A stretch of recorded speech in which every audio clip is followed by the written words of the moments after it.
So mauto, pagkatapos ng aming tour at Balaban area, particularly in JVR and Buwakan ni Alejandra, I was suggesting na doon lang din kami mag-lunch within the vicinity. Pwede naman kasi sa loob ng Buwakan ni Alejandra dahil meron ding restaurant. Iniisip ko kasi that time dapat budgeted ang aming lunch para makatipid. Pero parang mali ang decision ko eh.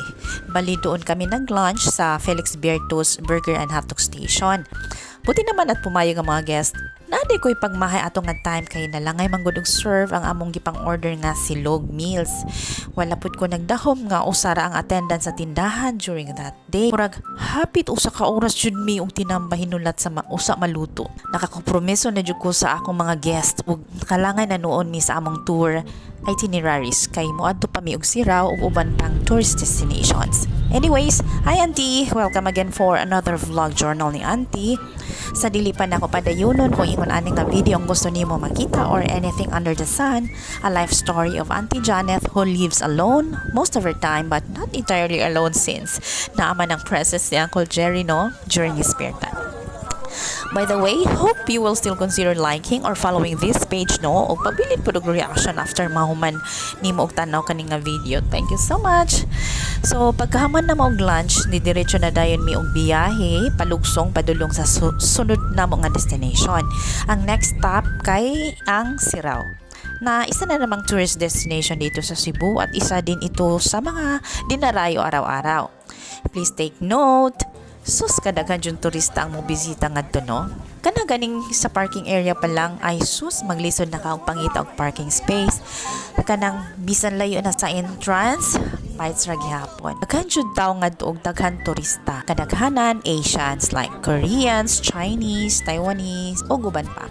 At least, nibalik na dyan ang atong turismo, no? Thank you, Lord. Bisan kapila na ako nakaadto sa Sirao Flower Garden, pero every visit feels like it's my first time. Feeling surreal pa rin, lalo na't may kasama akong mga guests. Thank you, Lord. No kidding, ma-surprise man pud ta kay naay madugang nga attraction ngadto. May Japon ka sa palibot, kadaghan sa bulak, nindot pagka-organize, aesthetic. Ug usa pa tungod sa kalihukan sa social media, so far very instagrammable jud.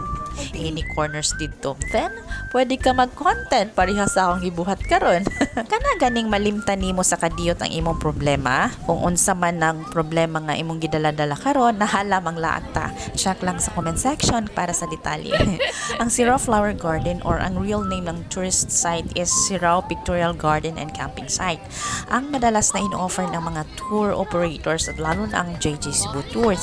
I guess I will have to put the link in the comment section, no? Isa ito sa itineraries na in-offer ng JJ Cebu Tours kapag uphill tours or depende rin po sa guests kung gusto po niya ay customized tour kapag isa ito sa preference nila. Gusto lang po na ako ma-feel sa guests nga unta ma-satisfy nila ang among service bisan man sa kainit sa panahon. Sa pod, di sa rule sa tour guide nga i-lead sila. Assisting them to take their pictures, inautili sila magmahay silang na-avail o dapat makuhaan po o group pictures aron dili mawani. Pero ako rapod sila biyaan labi na og need nila mag-moments. Oh, I forget to mention the exact location. So, naadi ni mahimutang sa Barangay Sirao in Cebu City, Cebu. So, ang landmark ani, kung familiar mo sa Ayala Heights, so take a right turn to Sirao Flower Farm. So, mo na siya. Alright, salamat kayo kay gihuman dyan nimo ang video. Please, ayaw pud kalimot sa pag-share, pag-like, or follow sa akong page. Hanggang sa susunod, kay naapa ni Sumpay. God bless everyone and stay safe.